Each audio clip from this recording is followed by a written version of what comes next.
नमस्कार सभी को। मैं अशोक आप सभी का स्वागत करता हूं इस चैनल पर।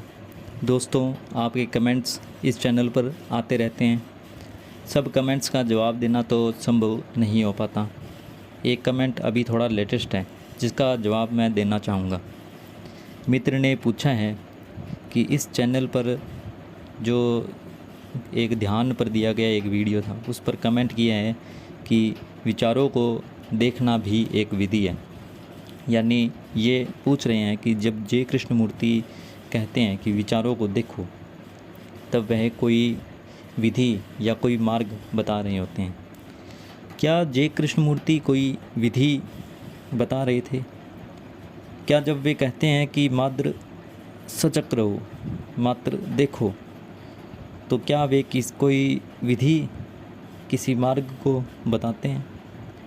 जब वे कहते हैं कि मात्र देखो, सुनो, तब वे कोई मार्ग या फिर विधि बता रहे होते हैं, कोई उपाय बता रहे होते हैं या कोई टेक्निक दे रहे होते हैं क्या?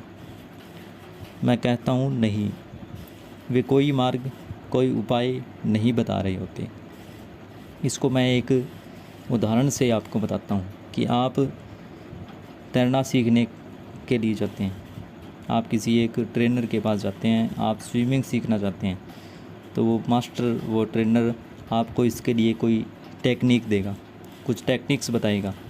तैरने से पहले कोई मार्ग, कोई विधि, आपको कोई प्रक्रिया देगा कि आप इस प्रकार से हाथ हिलाएं, इस प्रकार से पैर हिलाएं और पानी में किस प्रकार से उतरें।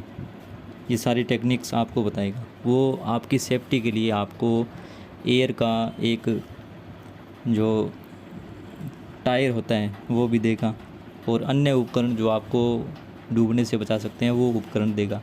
और साथ में कुछ लोग आपको बचाने के लिए वहाँ पर खड़े भी होंगे ताकि आप डूब ना जाएं। आपको बचाने के लिए वहाँ पर वो मौजूद रहेगा। तो फिर आप धीरे धीरे जिस प्रकार से प्रैक्टिस करेंगे और तब तैरना सीखेंगे। लेकिन वहीं आप किसी दूसरे प्रकार के मास्टर के पास जाएं और आप उसे कहें कि मुझे तैरना सीखना है, और वह आपको सीधे नदी के पास ले जाए और उसमें आपको धक्का दे दे, वह कहीं और मस्त होकर के चला जाए, तो क्या होगा? तो आप क्या वहाँ पर बच पाएंगे? आप वहाँ पर किस प्रकार से अपने आप को बचाएंगे? अपनी पूरी कोशिश लगा करके किसी तरह से आप वहाँ से निकल जाना चाहेंगे कि बस कुछ ना कुछ करके तैरना सीखना तो छोड़ो, अपनी जान बचा करके वहाँ से कैसे निकलें, यह आपकी उस समय स्थिति होगी। यहाँ पर भी मैं ये बताना चाहूँगा कि दो प्रकार के व्यक्ति हो सकते हैं।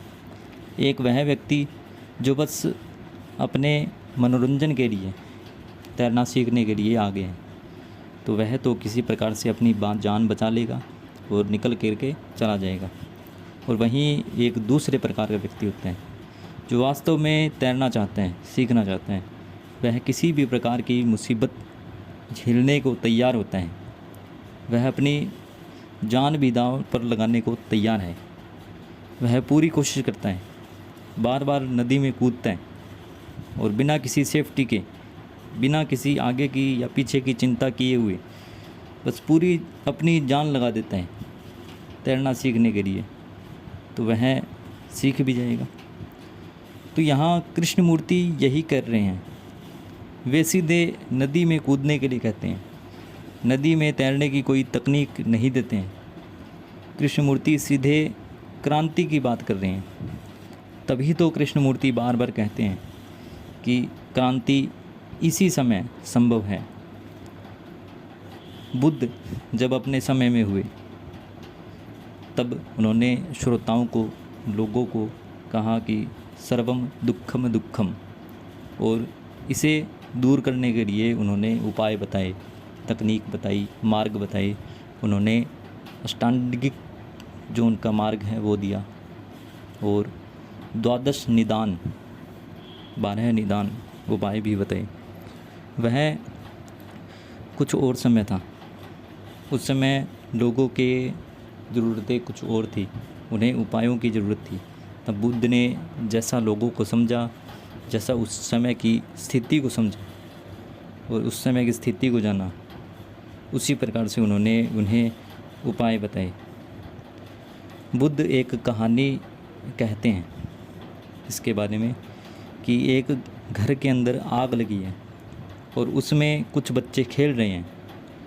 अब बुद्ध कहते हैं कि अगर मैंने बच्चों को समझाया, बताया कि घर में आग लगी है, तुम जल जाओगे, तो वे शायद बाहर न आए, वे समझने में थोड़ी देर कर दें, हो सकता है अफरा तफरी वहाँ पर मच जाए, तब उन्हें बचाना संभव नहीं हो पाएगा। तो बुद्ध कहते हैं कि उन्हें बचाने के लिए मैं एक उपाय करूँगा। उन बच्चों को मैं यह कहूँगा, बाहर निकालने के लिए यह कहूँगा कि बाहर खिलौने पड़े हैं, बाहर आकर के खेल लो। तो बच्चे बाहर आएंगे, खिलौनों के लिए आएंगे, खेलने के लिए आएंगे। उन्हें समझाने में हो सकता है कि मुझे ज़्यादा समय लगे और ज़्यादा देर हो जाए, जबकि मैं ये उपाय करूँगा, उन्हें ये तकनीक दूँगा ताकि वे बाहर भी आ जाएं और आग से जलने से बच भी जाएं। बुद्ध ने अष्टांगिक मार्ग दिया, द्वादश निदान दिया, तो यह उनकी विधि हुई, यह उनका मार्ग हुआ। परंतु कृष्णमूर्ति सीधे कहते हैं कि स्वयं में ही क्रांति उत्पन्न होगी। कृष्णमूर्ति का परिप्रेक्ष्य भी हमें देखना चाहिए। जिस समय कृष्णमूर्ति आते हैं उस समय समाज में, धर्मों में कई सारी विधियाँ प्रचलित हैं, कई सारे मार्ग प्रचलित हैं। गुरु लोग कई सारी विधियाँ, कई सारी तकनीकें देते हैं। कोई भी नया गुरु आता है और अपनी नई ही तकनीक का ईजाद करता है कि इस तकनीक से तुम्हें मोक्ष प्राप्त होगा। ध्यान की, योग की कई सारी विधियाँ प्रचलित हो गई हैं।